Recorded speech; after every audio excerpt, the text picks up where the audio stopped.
Hey, everybody, and welcome back to the final session of this year's Techstars Startup Week Day in 2020 MedTech Day. So thank you for spending your day with us. We hope you've been able to soak up some useful knowledge from all of our excellent panelists and speakers. So to close today, we're going to hear about a successful medtech exit from our region. Robin Gentry McGee's journey with functional formularies began in 2005 when her father suffered a traumatic brain injury.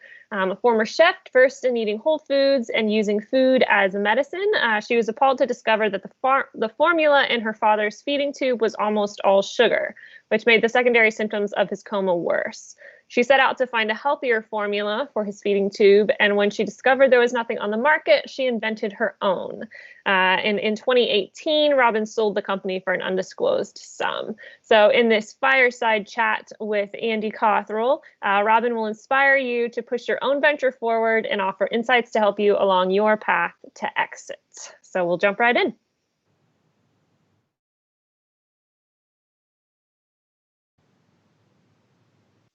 All right, well, welcome everyone. Thanks for joining us for this session. It is my pleasure to be here with Robin Gentry McGee, founder and CEO of Nutritional Medicinals. I think I got that right. I can't say it 3 times fast, but it's a great name. Robin, thank you so much for taking the time to be with us here today. And just to make sure I do the business justice, if you could give kind of a little introduction of yourself in the business, and then we'll dive into some questions to help sort of illuminate your journey from founding all the way to a very successful exit right here in the Miami Valley. Sure. Thank you. Great to be with you. So I am Robin Gentry McGee. I founded Functional Formularies Nutritional Medicinals LLC. So Nutritional Medicinals was LLC. Functional Formularies was a brand name. And one thing, I am no longer CEO of the former CEO. That happens, right? Right. Great. So, from sort of the simple look, right? If I just read the papers, Robin, your startup journey and exit looks like a textbook case, right? You saw an unmet need, you developed a solution, the market kind of pulled you into the business, you sold the product, somebody came in and bought you, ta-da, and now you can ride off into the sunset. But no journey really goes like that, right? So start kind of at the beginning with your vision. When you started, what was your vision for the business? How did you kind of get into this? And was it a build and exit strategy from the get-go? Well, you have to promise not to laugh. But I really had no intention of commercializing the formula.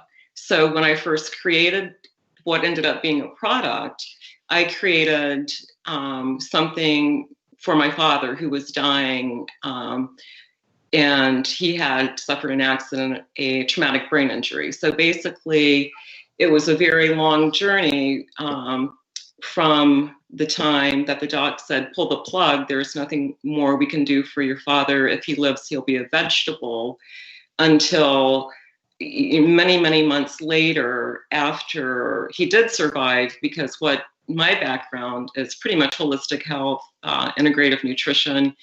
And I started asking a lot of questions that I wasn't getting answers for in order to, personally be at peace with making the decision to end my father's life.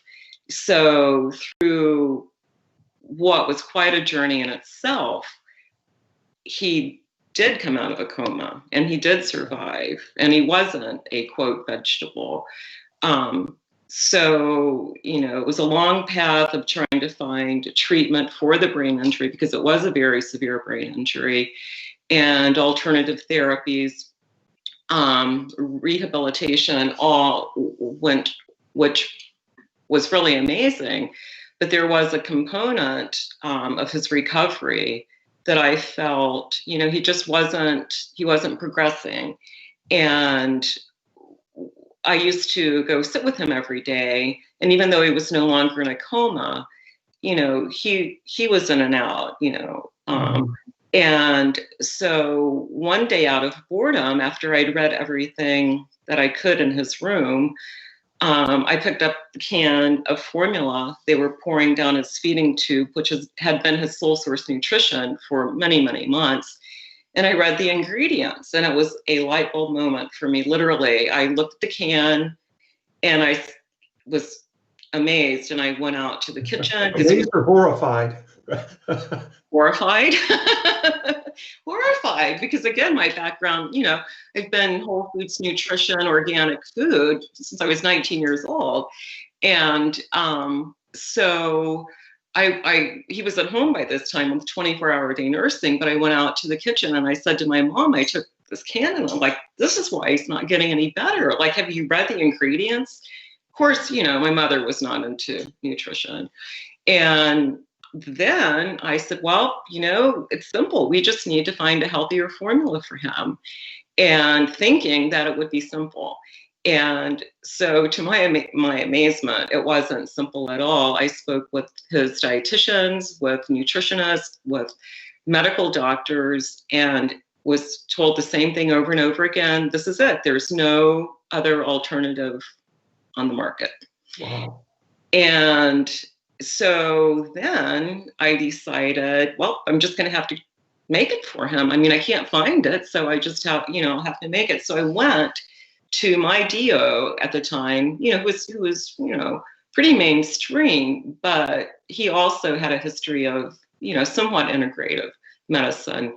And I just sat down with him and I said, do you think I'm crazy? This is the situation and this is what I feel compelled to do. And is this going to harm my father at all if I attempt this? Because I looked all over the internet, literally I looked all over the world trying to find a formula like this. And not only could I not find anything, I couldn't find any information on creating a feeding tube formula for a patient feeding tube. So, he said, nope, I understand what you want to do. You're not crazy, and advised that I find an internist that would work with me. So, because my dad had to also have orders for anything that touched his body. Like, so for an order for me to prepare this, I had to have a doctor's order. And so I found this great doc in Centerville, and he too said, I have no idea how to go about doing this, but I understand why you want to do it, and I'll be happy to oversee the process as long as you're willing to put a note in his file that I'm not responsible if your father died, You might get out of jail free card, right? Exactly. But we had nothing to lose at the time.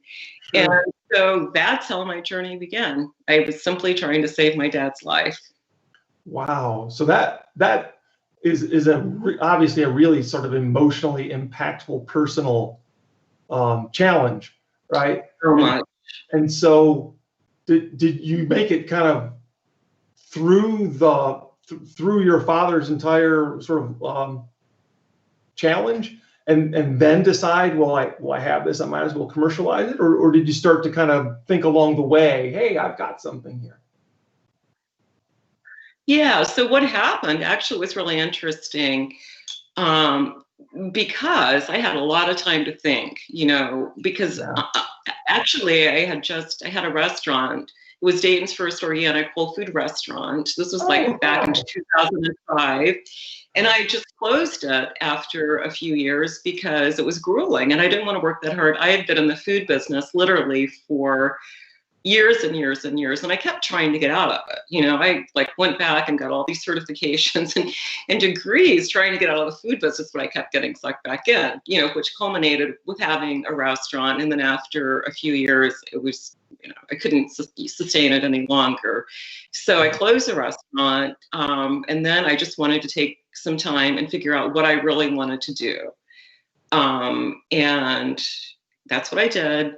But 1 month after I closed the restaurant is when my dad had his accident, literally 1 month. Wow. And so, from there, so I was not working, so I had a lot of time, thankfully, that I could devote to his care. And so, sitting with this and working with food, basically healing with food. As I said, I've always been into healthy food, but trying to figure out how to help my father, it took me to a much deeper level. So what happened then is I started studying food as medicine and looking at the healing properties of food. So the formula that I put together for my father had 17 different ingredients, but Wow. each one of the ingredients had very specific reason for being there. Because in addition to his brain injury, he had been in a coma for so long, he suffered many other secondary conditions, including every hospital-related infection that you could get. So each ingredient had a purpose.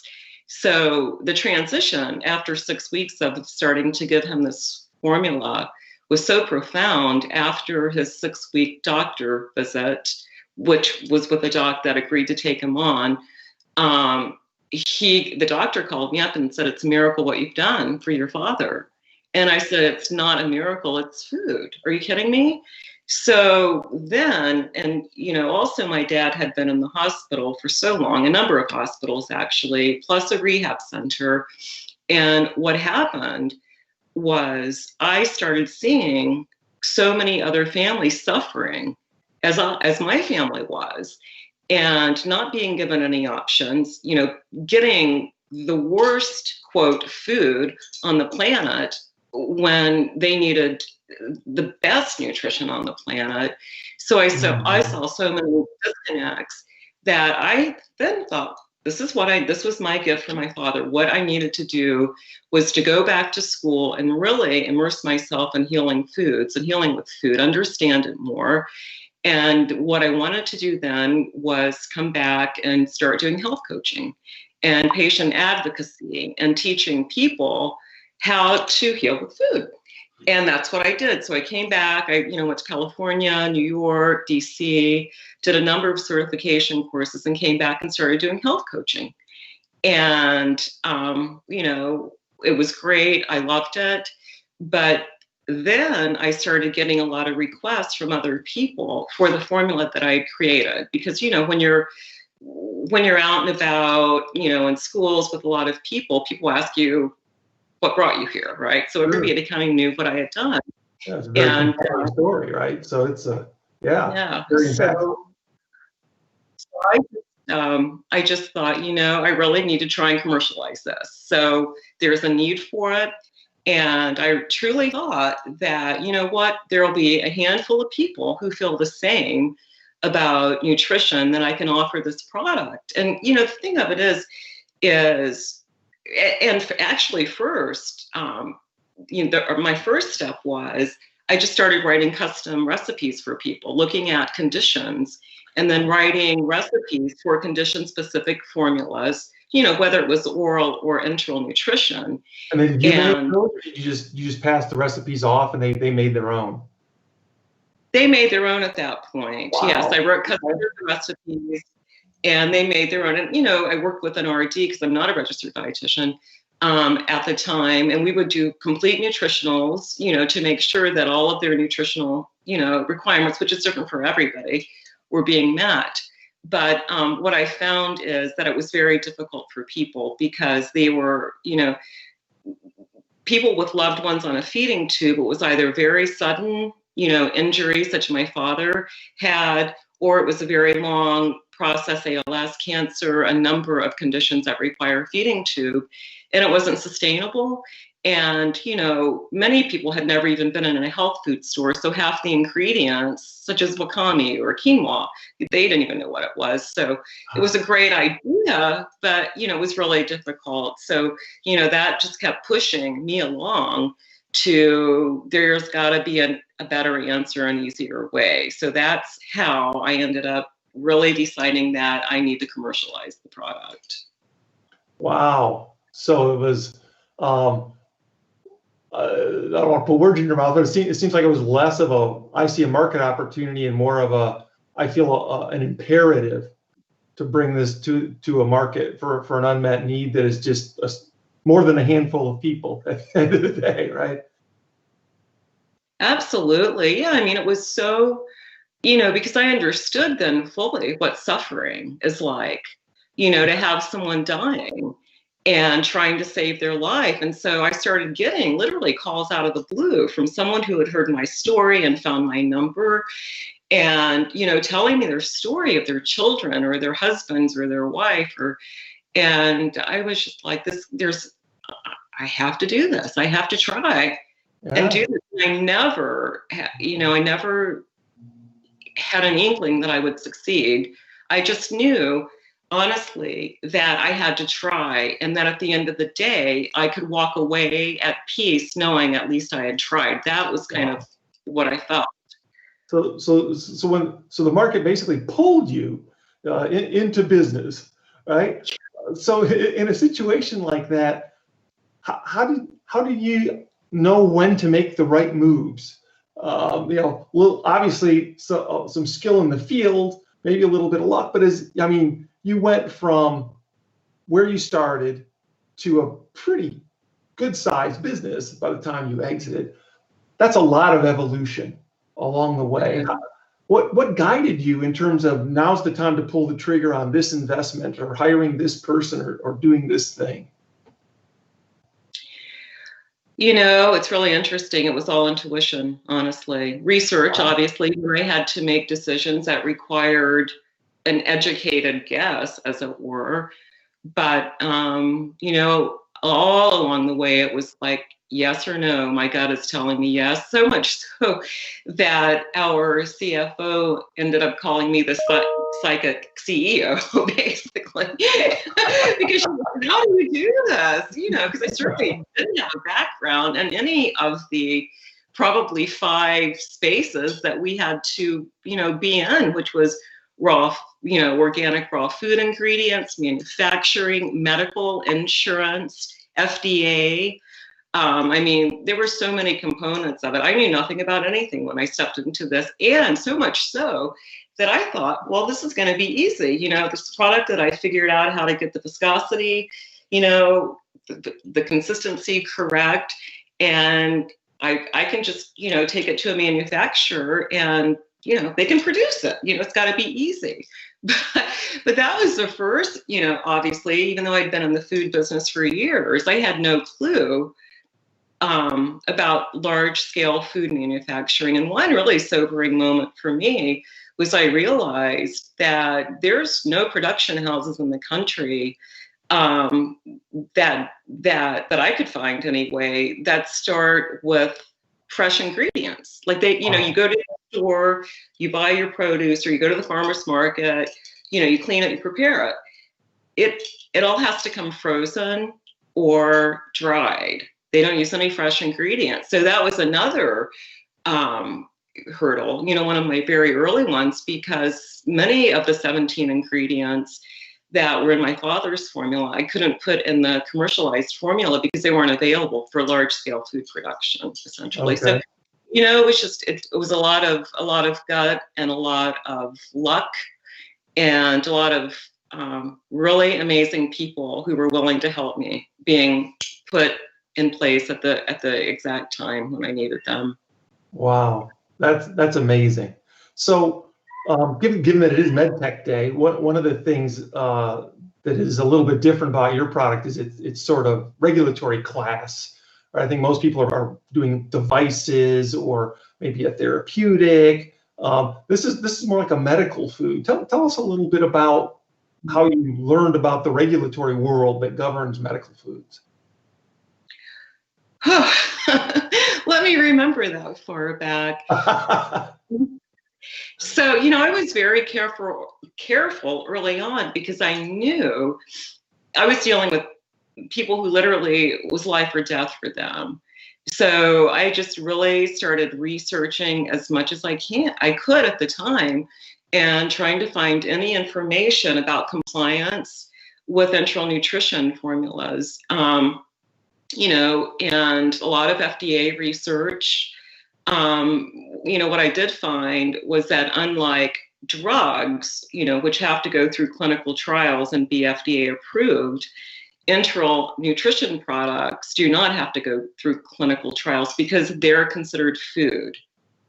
So that was actually very good for me, because if we would have had to go down the whole FDA compliance, as a drug road, I never would have made it to market, because that's years and it's hundreds of thousands, if not millions of dollars to get to that point. So, again, it was a stroke of luck when I found out this is food. I mean, there's certain obviously regulatory issues that we have to follow, even with the FDA and USDA guidelines. But at the end of the day, the FDA approval, as far as the drug approval, was thankfully not in the mix. That's great. Yeah, I mean, everything gets regulated by somebody, it seems. It's just a matter of figuring out that landscape. So clearly a project of great personal passion, arising out of a very personal situation. That sounds like an all-consuming undertaking potentially, right? So how did you protect yourself along the way? I mean, you're trying to take care of your father. That's a big job. You're trying to grow a company. That's a whole nother big job. How did you balance that, and how did you kind of preserve your own health and ability to sustain good judgment? Sure. Well, early on it was very easy because, as I said, I thought I was going to have a little tiny company. And when I first started, it was me. Like, I did everything. I answered the phone, I talked to my customers, I processed credit cards. I dealt with a manufacturer. I found, an amazing organic raw food ingredient broker who, again, another angel that was placed in my place. But I thought, order the product, get it shipped. I got a climate controlled warehouse, basically.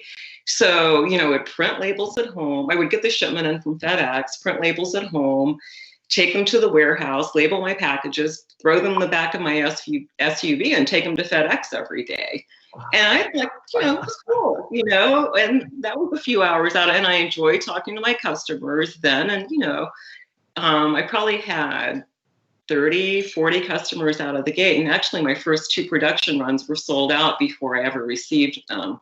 Wow.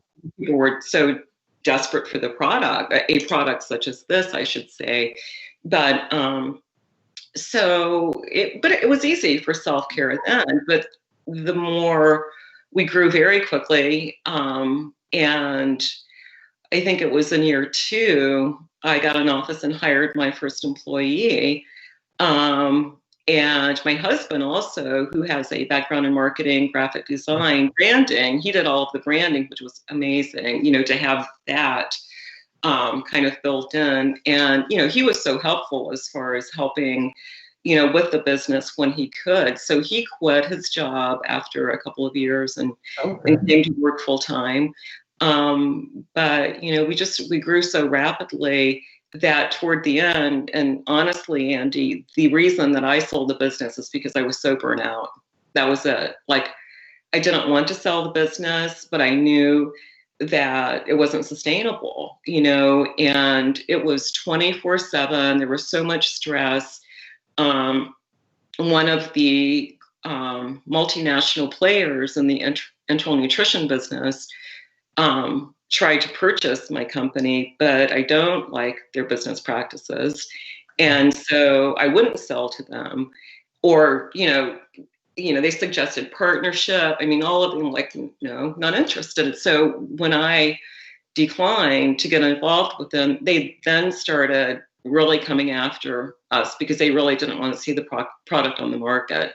So, it was constant cease and desist for no reason. They started monitoring our social media pages. I mean, it was really insane. And it's basically like what would Frito-Lay do if someone came out with a potato chip that was actually good for you, right? That would wreck their whole business model, right? Yeah, exactly. Yeah, it's really interesting. When I wouldn't work with them or sell to them, then I don't want to say ripped off my product, but they came out with a product very, very similar to mine. And that too was just a bit insane because one day I received from a registered dietitian who had gone to a trade show. She emailed me this. She's like, "You're not going to believe this," and it was a tear sheet that said, I'm not going to say the name of the company right now, blah blah blah blah, versus Liquid Hope, which was my product. So they basically came out with a new product and pitted their product, and then they had the comparison nutritionals on this tear sheet. But the fact of the matter is they skewed our information, and it was inaccurate information. I mean, so I dealt with things like that. Literally, I mean, I had been probably 12 years because my dad, and he died after 3 years. Okay. But then I spent the next 8 years in research and development. So from the 2005 until when my dad had his accident until I sold the company in 2018, that was a lot of time and a lot of years, and a lot of grief in the process. My father died, my mother died. Wow. I had cancer. I mean, it was just like, and this business that, was a hockey stick straight up from the day we opened the door. So it was not sustainable, and I didn't, and that was a big mistake. Interesting. Wow. So you had company X, the evil empire, approach you and rebuff them. Did that kick off for you then sort of a deliberate, structured sort of exit process with like brokers or investment bankers, or was it still more sort of opportunistic to find your exit partner? Yeah, we really didn't start looking for to sell. I actually had a number of people approach. Okay.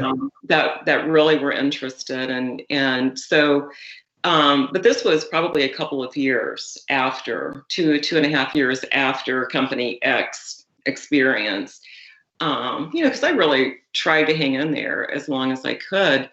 But at that point in time, when I felt like I was just spiraling and it wasn't sustainable, then I found a brokerage company in New York that we worked with to identify potential buyers for the company. Okay. Interesting. And so you found a broker, obviously a key support person to go through a process like that, because it's a pretty rigorous process to sell your business, right? It's kind of an exhausting process to sell your business. Did you assemble other team members as well? What kind of support did you kind of bring together for what usually amounts to pretty full contact kind of negotiating processes? Yeah, we had, our C-level people were very involved. They were at the meetings, and we took on investors, a handful, and probably 2 years into the business. And so the investors were also in legal. We have great legal as well. So they were all involved in the process. Interesting. Were your investors kind of people you knew already, friends and family level, or were they more professional investors? No, it was really interesting. It was who ended up being friends. So, because we really, I wasn't even looking for investors. We self-funded. My husband and I self-funded the business for the first 2 or 3 years. I think probably 2.5 years. But I kept getting offers from people who wanted to invest in the company, and I kept declining the offers. And then, probably in that going into the 3rd year, because we were growing so rapidly, we had received a billing code. So it then became billable by insurance, which was a total game changer. Yeah. And, I developed another product because what I found, so many children were on feeding tubes, which I had no idea. So I developed a pediatric formula. And I started, we were shipping to Australia. We were shipping all over the world. We were in our first clinical trial. And so I knew that, at some point in time, there may be a circumstance that we need money that we don't have available to us. So that's why I took on investors. But even those I didn't go looking for. One gentleman I had met through a program that I went through in Cincinnati, he was a neurosurgeon, and he was a huge proponent of the product. And then he had actually had a patient that had glioblastoma and that survived. And Wow. she was struggling. She was having a hard time gaining weight. And he told the woman's husband about Liquid Hope. So he started using Liquid Hope for his wife. Same thing as, I saw over and over again as I had seen with my father. The transition was amazing. So he called me up, the gentleman with the wife with cancer, and basically said, I'd love to meet you. So I went down and spent an afternoon with him and, just talking about the business and et cetera. And he asked me, so what's your next steps? And I told him, I'm considering investing, taking on investors, but I'm not sure. But he's like, well, when you get ready to let me know, send me your PPM. And so I was working on that because I was going through an accelerator program in Cincinnati that I actually had to have a business plan. Imagine that, business plan. So I had this great business There's an idea, right? Exactly. And I sent it to him and, left it with him. And so he called like a day or two later and he's like, I'm going to cut to the chase. And I'm like, what's that? And he's like, and I thought he was going to tell me this is a horrible business plan. This business is never going to make it. And he said, I'll take $1 million. And somebody, so he named all these names that wanted to raise. We were looking for 1.5, but we took on a couple more than we had planned to. So I think we ended up with 5 investors. One was a company, a pretty large company entity. And but the great thing is we still had that money in the bank when we sold the business. We never touched it. Wow. So you had that's a nice feeling to know you had a nice little, there if you need it. It was nice to be able to not tap into that. Yeah. That's terrific. Well, we've got a few minutes left and we want to leave some time for questions, but I want to make sure I get this question in. And I've told you this, Rob, I say pain is a good teacher, but learning from somebody else's pain is a heck of a lot more pleasant. So I'm sure your exit process was basically they gave you a bushel full of money and a pet unicorn and you rode off into Rainbow Land.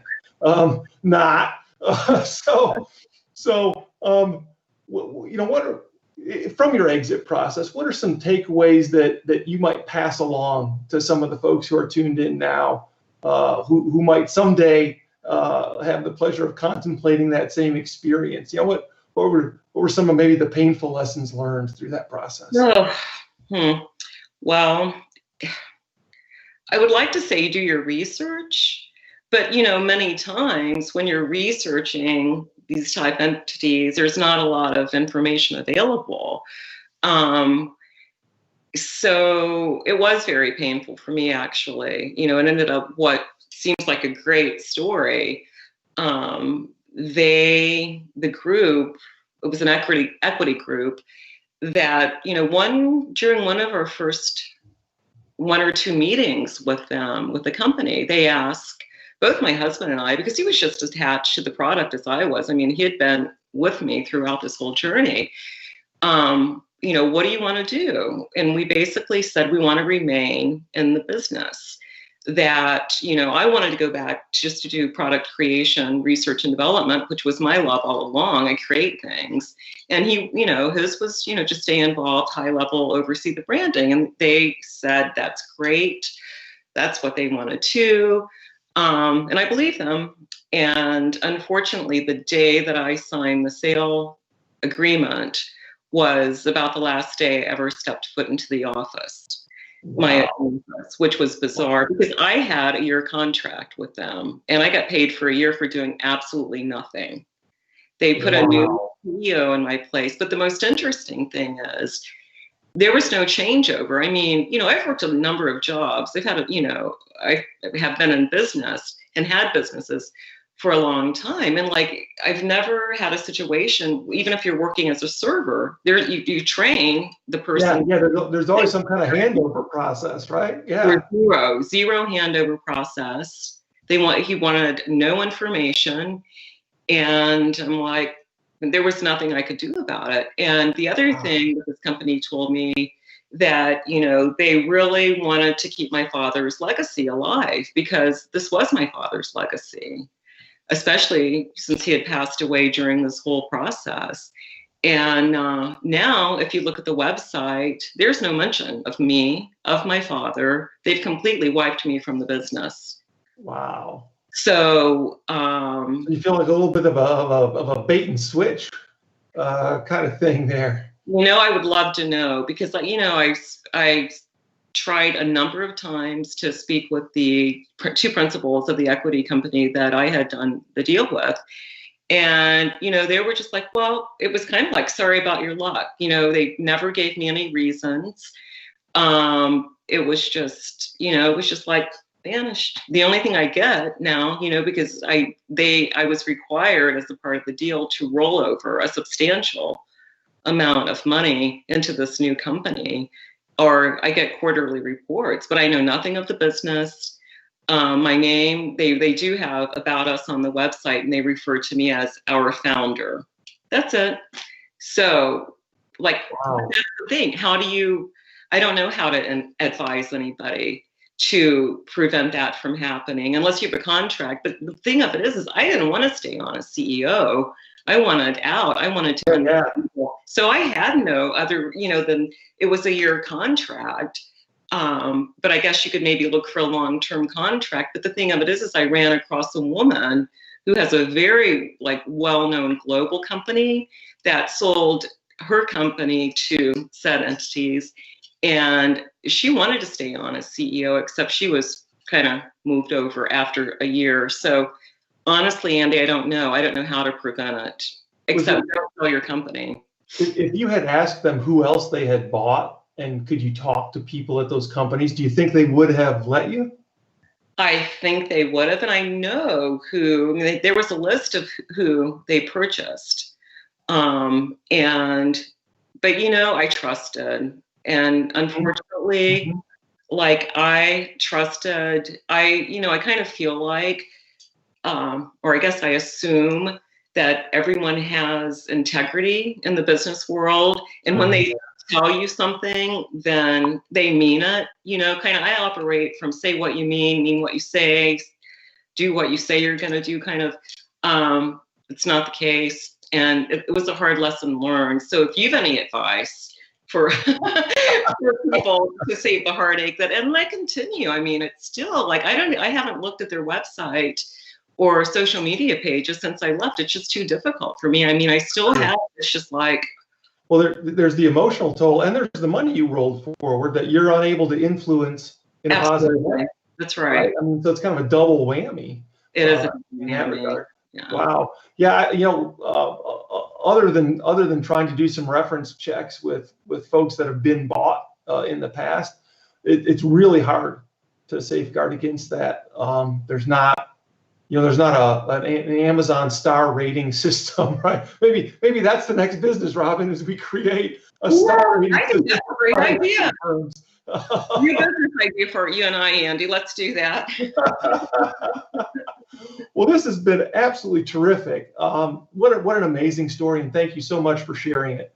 Thank you. I know we want to leave some time for going live and taking some questions at the end of the session. So I think if I'm timing this up right, we just about leave the right amount of time for that now. So let's wrap this up, unless you have anything else in closing.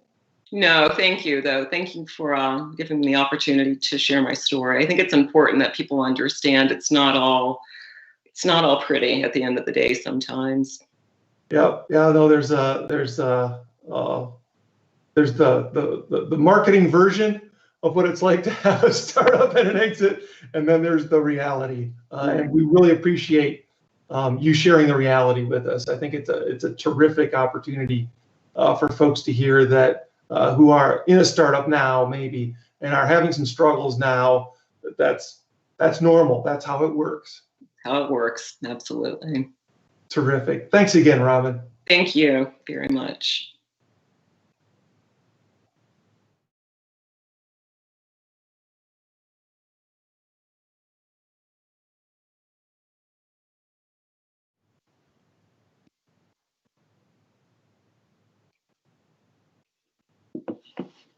All right.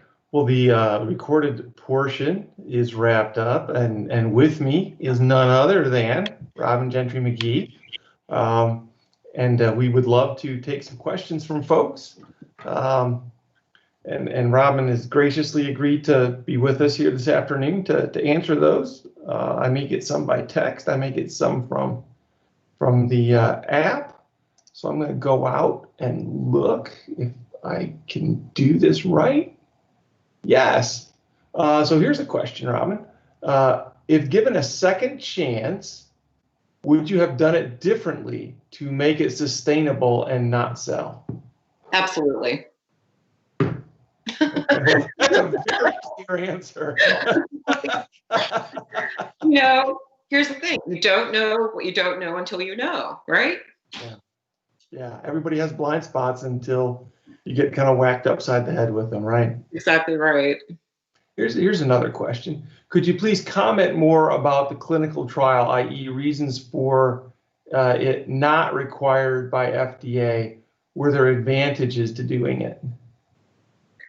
Yeah, to prove the efficacy of it, essentially. There was, even though we had a long history of successful patient outcomes that we were serving directly, understandably, it's all about the science. So medical professionals, unless there is some clinical trial to prove whatever outcome you're looking for, it's not widely accepted that based on, even if a medical person has a patient that is thriving, they can see the patient is thriving, yet until they see the science behind it, it's really not accepted. Hearsay or empirical evidence or whatever you want to call it. And also, by having the clinical trials, we could then make claims, right? Things that we knew and saw every day, but we couldn't really say that because we were just making claims until it was proven out in a clinical trial. Right, and that makes sense. And the sort of the takeaway, I think, for whoever asked the question, right? At the end of the day, whether you need data for FDA clearance or approval, or whether you need data to get a CMS clearance, you need data to sell, right? Data sells. Absolutely. And that is sort of a new reality here over the last maybe decade or two, increasingly more and more. If you don't have definitive data, it's a real uphill battle. Absolutely. Oh, so here's a good question. This is a great question. I can't wait for this one. So Robin, what is next for you? Do you want to build another company? No, I don't want to build another company. I don't want to Done with that. Go through, that was a lot. It was a whole lot. What I want to do is support other companies and help them thrive based on what I've learned along the way, as well as participate in companies. If there were any kind of advisory board, maybe partnerships, I don't know what it would look like, and ask me in again in a year or two, and maybe. But right now, the size of the company that we had, it was a lot. It was 24/7. I'm not ready for that. So, maybe a small craft company, but still, I don't know. I'll put in a plug for tech. They're always looking for good entrepreneurs in residence. So you can dip your toe in that way. And since there's no other questions queued up at the moment, I understand you have gotten involved in some ecosystem support activities since your exit and sponsored some activities and such. Why don't you tell us a little bit about how you have kind of dipped your toe back into the ecosystem? Yeah, sure. So one of the things that I most recently have done is there was an accelerator program that I went through many years ago, right before I launched my product, and it was directed and focused on women. It was called Bad Girl Ventures at the time, which fit really nicely with with my bad girlishness. But so since then they've kind of shifted a little bit, and now they're called Aviator Accelerators. So they're in Cincinnati and Northern Kentucky, but because I believe so strongly in what the program offered me, I really felt it was important to try and give back to support that program, as well as support the Dayton community, which is where, I launched the product and had a lot of support in the community for my product. So I sponsored the first year of bringing Aviatra to Dayton, and they just launched last week, actually, with their first cohort. So it's really a great program, and I would encourage any women entrepreneurs to check out that program. Well, congratulations on that. That's terrific. You can't, in my opinion, you can't have too many people supporting the ecosystem. It's come a long way, but there's so much more we can achieve. So thank you for that. We appreciate it. And that looks like it brings us to the end of our time. That flew by. And here's Audrey. Thanks again, Robin. Really appreciate you sharing with us. Thank you, Andy. Yes, echoing those sentiments. Thank you, Robin, for sharing your story at this year's Startup Week. Thank you, Andy, for being our fabulous moderator and one of our track captains. So credit for today's awesome lineup goes to Andy and John from BioOhio. So thank you guys for your work. Thank you all for your support of Startup Week. Thank you to our title sponsors, Fifth Third Bank, Wright State Applied Research Corporation, and the Entrepreneur Center for your ongoing support. We are back at it tomorrow with our food and beverage track. So if you're interested, got a food product or a meal delivery service of some kind, or want to start a restaurant, then tomorrow's for you. And then Friday, we will wrap up the week with our defense entrepreneurship track. So if you're interested in working with the Air Force, with the base, Air Force Research Lab, then that is going to be the track for you. And we've teamed up with the Wright Brothers Institutes to close out the week with their T3 Accelerator Demo Day. So we got 9 companies that are have some really cool tech, transforming tech that is applicable both in the Air Force, but then also for some civilian purposes. So we'll get to hear them pitch and see what those companies are. So we hope that you guys will be back and join us a little bit later for the rest of the week. And thank you for participating. Thank you. Thanks.